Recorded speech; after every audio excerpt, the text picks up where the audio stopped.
People don't realize this, but life is always teaching a class, and you are always the teacher, even when you don't say a word. Every interaction is a lesson. Every silence is a lesson. Every time you laugh something off that hurts you, every time you say it's okay when it isn't, every time you stay quiet to keep the peace, the human mind on the other side is learning exactly how far it can go with you. This is not cruelty, it is psychology. People respond to patterns, not intentions. They respond to what is repeated, not what is promised. And the pattern you repeat most often is what you tolerate. Many people confuse tolerance with kindness. They think being patient, forgiving, or easygoing will earn them respect. But respect doesn't grow from endless flexibility. Respect grows from clarity. When your boundaries are unclear, people don't feel safe with you. And when people don't feel a psychological edge, they unconsciously push. That push may come as jokes at your expense, broken commitments, delayed replies, or subtle dismissals. And each time you allow it to pass without correction, you are quietly saying, "This is acceptable." What's dangerous is that tolerance compounds. The first time someone disrespects you, it feels small. You ignore it. The second time, it feels familiar.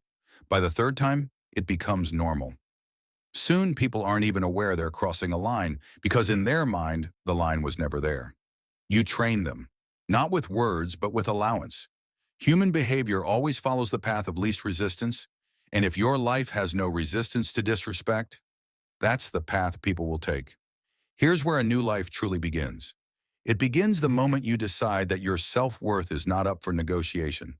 That decision changes your posture, your tone, your timing, and your responses. You stop explaining yourself excessively. You stop justifying your boundaries. You stop answering everything immediately. These small changes send powerful signals to the subconscious mind of others. They feel it before they understand it. They sense that access to you now requires a certain level of behavior. This does not mean becoming aggressive or cold.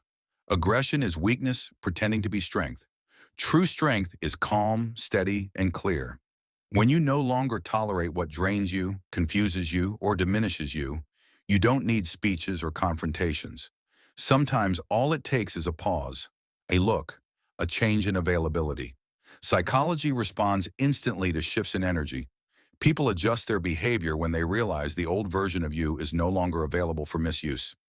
One of the hardest lessons for growth is accepting that people who benefited from your tolerance may resist your boundaries. They may say you've changed. They may accuse you of being difficult or selfish. But understand this clearly.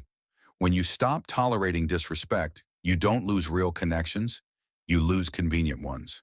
Respectful people adjust. Manipulative people complain. That reaction alone tells you everything you need to know. There is also a deep internal shift that happens when you stop tolerating what doesn't serve you. Your confidence no longer depends on approval. Your self-talk improves. Your decisions become cleaner. You feel aligned instead of conflicted. The mind gains strength when it sees you defending your own standards. Self-respect is built through action, not affirmation. Every time you choose yourself, your nervous system learns that you are safe in your own hands. Psychology shows that people respect those who respect themselves under pressure. Anyone can set a boundary when it's easy. The real transformation happens when it costs you something. When you walk away from conversations that drain you. When you decline opportunities that compromise your values. When you stay silent instead of arguing with someone committed to misunderstanding you. These moments create an inner authority that others instinctively recognize. Starting a new life is not about changing the world around you first. It's about changing what you permit within your world. When tolerance drops, clarity rises. When clarity rises, respect follows. Not because you demanded it, but because you finally stopped teaching people that you were optional, flexible, or disposable. The moment you change the lesson, the classroom changes with it.